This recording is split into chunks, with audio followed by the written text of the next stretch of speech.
Ye nyanom nkrafo asantefo ni mu di problem o asantefo enkrafo asantefo ni mu gadangbefo asantefo ani mu ni problem asantefo ni mu ni ntokwa ye ne mu won ntokwa ankai ye hene ensore emba mo afa shembe yi 5 billion fa to mo hwena no yani gadangbe ni ntokwa saata chimani ga na wasore afa enkrafo di ato no so ya o portray ne ho ewo social media nso oye enkrani no mebebo na audio akyeremo oye tachimani she's been exposed wo ye enkrani enkrafo di amontrase on se ene ye nyanu fantefo asode agina wo platform is almost fighting for one tribe. Montina wana mo fanya kwale go no mo ne. Montina wana mo fanya puano ne. Montina wonom na mo fanya kue enyami kue. Na wo obi fa emudi ndimi na nkeneti ntokwa enfa meka sante for gebedi watem papa. Na kiabe yem wakasa. Mu wasembika monkwa kanche ya leo se wan na otebnufo ni mu na wodi asantefo atem in the name of say oye gadangbeni no bebebo audio watch them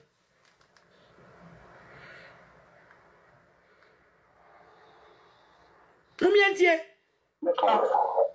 okay mate get ni na e be me baba ni mfo nya ba me ba mo so mbobo mahin me ba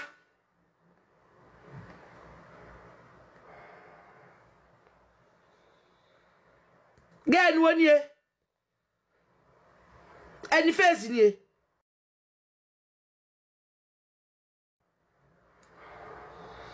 onye say ya akra nkrafo ya bo mo sesa wo mo nyoma ene o mo ku nyanko o mo de ko na no tumfo ho no na ya gamanche no e ka che o mo wa wo be fo ku nda bi a wo de be ko obi a wo kwa ni abo man hi no mi amawa me pa wa cha me ti bi pani samuda nanse ya cheye it was on video say enkrafo bi aba betena press conference so e frɛ ye wura say wo mo chieftaincy sensem no o meka bi ma wo mo that's what we know but ye hu say enkrani bi asoa na konya edi enanya kire manhia se wo be so manhia bi agege na akokonnwa si wo anaze gamanche aka che se of na konwa si wo kwasni na wo ye na no tumfo adentia onu a we ya so do open kwa kwasiafo emwa enwan moje bukuro mo no won wo tumfo hoda Moti mukro mu no won wotumfo e wo bruma mu ampresen wan e tudi to ko e ko manhia wan mu ne tudi to e ko manhia bibisa mu wan mu e ne tu wo mu to e ko manhia wan otumfo what kokko so wo gama sasa yona na se ope so okosoma ko a se wo bebe fa wo ni se ada no bra ko de mi tase mi ne be si na me ra wo so asanti be na ifo na kefi da e so papi tuna be na hafu krom e betumi de ayi kefi afo ka odo so na pa kwasiafo otumfo na e se kefi emeboa otumfo na ma kefi ko otumfo mutu ababa no oya ban mutra mu kro mu jimi na za ban de kefi utum so mu otumfo enkrasefo enyan ma emponche me emwa bi ma kwasiafo mese mu bebua de ewo apiso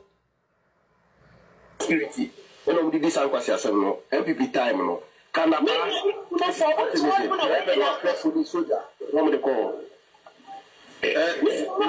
Na one say what's a mouth kind of a son near man so on crying. Namum Gaman Chesole no Casape.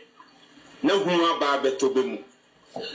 Isan say, Nkran for Mabuno. Say he be sorry no Wanya Sutia, they will rise up against Aheneno. And only ye like you or Bonoho. All said the part of the Baha never Casa never diverted topic in the Covonon champion for Kevin Bessel. And a Bonon champion for, and a Bonon champion for. Yinani, I see a Kayahum. Why can't I for the Monco Santa? Bonon champion for no, and you going to mean Cosanto Quawi. I say you to be mobilizing them. I said, everyone over the cat. Now, as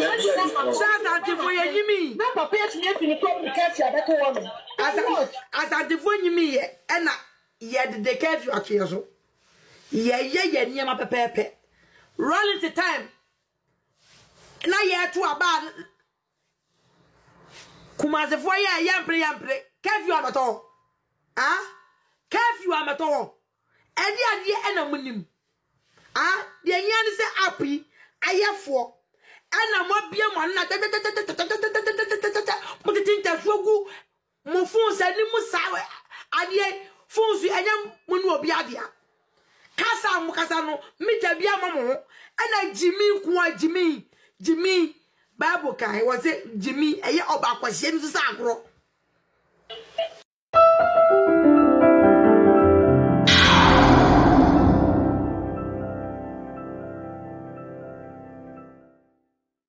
I 2 days TV so and then I shall bomb subscribe we and watch share on what domana on adon sabo sukunkuro say be ya made video tuma one first person when you be ahye na busua na grow na busua na yekese ahesua pakwasa amane Ghana say chieftaincies ehun komo yem pento kwa bia ehun komo ne di ne mo eti ukoto video no na subscribe na share wa share we no kire wadwen o comment section abotre kwase ne di atem aha nyina e pasundue na aboa ma abusua ayekese onu ehwe video ya ehwe ya eye ena ahomachin life a ekoso ewo TikTok ye beka say ententafidie na aba ne de ena nkofo de pesika nkofo de ekokoko na bi muso de sua de ena ye nuanom fantufo ne bi ede ntokwa ebre asantufo ne bi no muso bo am say omo ni issue bia fantini ne santini any issue bia Ghana kasa no travel bia no bia any issue eno na wo se akra road ma nipa bi ate asesa esa na obiti ha obeka so ne yonko wontokwa weti obeka so ne yonko wontokwa enye fe eno na ye maami echechire mu se dabi fantini ne santini bia ni issue na mi no nyina nti na last 2 years yana na santini o se tutu nyamekese na napia wo de hye me bodi a mabo me mu ase amam eko gamanche ene nkodi na fashe fe a okwa o nominate 5 billion ade ma omso mo fani o mafashe se o mfantifo ne asante ewo problem ade na yana na gamanche etu ne nan e ba ye wura sante hene ho ene ne be joy ayi mu party nyina se bibi na montia sia ntine yaka se social media so ti bibia na obusam ye ento kwane sanyo na wose etuotwa social media ye nyina nkabomu ene ye de sua de nkabomu no ehu hia ye pa ye pe nkabomu ye pe wodo uye fantini aye baako uye santini aye baako uye tani aye baako anwunani ye baako bruni ye nyina ye baako ye nyina ye kampomu fua ene man the whole nation ye frɛ say ye Ghana fo eti asante hene anasa asantini biani Bruni ayakane se Bruni any problem anase asante ayi fantini e wo problem dabi obia no obia any problem yesre se mukoto se obi kweti confusion se ya eya mo nka bi na ba bi free ban mo nipa na chi ne penteti mu bia wo Ghana makacha se social media no so no ene nkura no obia ne nkura no ba no me computer baby so they search they read. They do more on social media. And now, Krakoto person on TikTok, all the names of Okohade or Okosiasa or Hokoyese. It is a Kwakono across the way, and money confusion be brave. Obia no bia any problem. obia no obia any problem to set it road obia no obia any problem eti do betina se ka se abruni ana se fantini ana se santini no obi wo problem no da bi nsisa yana na sante hene ene yana na ga manche omo maka ehifufo bebre obia no obia any problem omo nyina bomu baako we ye na fasha we ba we tu ni safra we ba yana na ga manche what the letter na buy no the first time I share otumfo set so okoye that tells you how love they are obia no obia ni issue yesremo Antentafidie no so no mukona mukoto a eya moma ye nyina yensua de na mukora se ne maame ekorete wo mo ne ntokwa ne atemdie no wo me ento so na asomdue emla aya 2 days TV so waka to se me de hade ne papa ne nyina hefie ne ha de yakobɔ ne de akyia de enko ye tonsuo mu no aya trase ya tretine ye ne ya kama maburu no so nya ne nokura ka ewo mu ne de asomdue atato na me ka wo se Asante First ekoso Kowe ko mama ntimi anko bie no momra santememu Asante First koso den aya wura honorable Minister of Enjoyment yes youngest minister kai sobwa na chini nanim Asante fo ginatum asanteman aginatum prako pe na dwuma ho ye na ano odene ene wode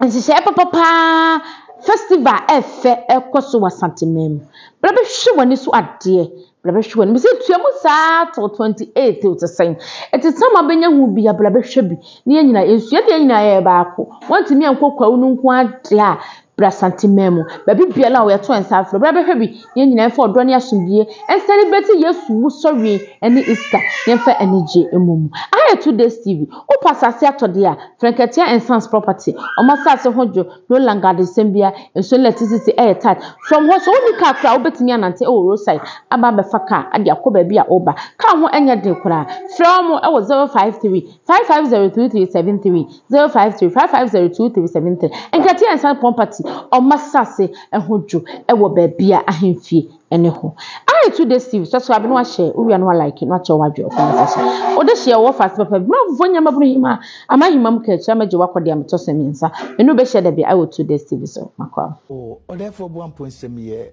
denchira manhene a wodi fie eduesia e wo denchira akonya so okay akonya no nko ye 60 years ye ni si denchira hene 1955 afia pema hankono aduenum num ena wokɔ ne nchi so afe mpemienu ene dunum na kyese mfie duesia ene wodiye yɛne tena akonya no so na wɔwie school secondary school akɔ railways and training school a kyese wɔyɛ engineer ena wɔhyɛ na adwuma se afe pepepe ena ne wɔfa ɛyɛ na no wusu body a ɔyɛ denkyira hena wɔtɔ so aduenu 9 ɔkɔ ne nchi na yɛde ne besi so aduenu no therefore bompo se kase ye kan ho asema ade bekyene so therefore ofisa abre no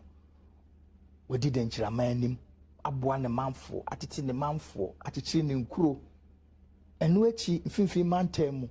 nananom ahefo atrankonwa en nananom asisi so ahene fisa abre na bepemne oni bebre fa anyonkofa etiti bi mu so enne omugina nanem ufa eye mfimfim mantemu nananom atrankonwa wo ho a nana di president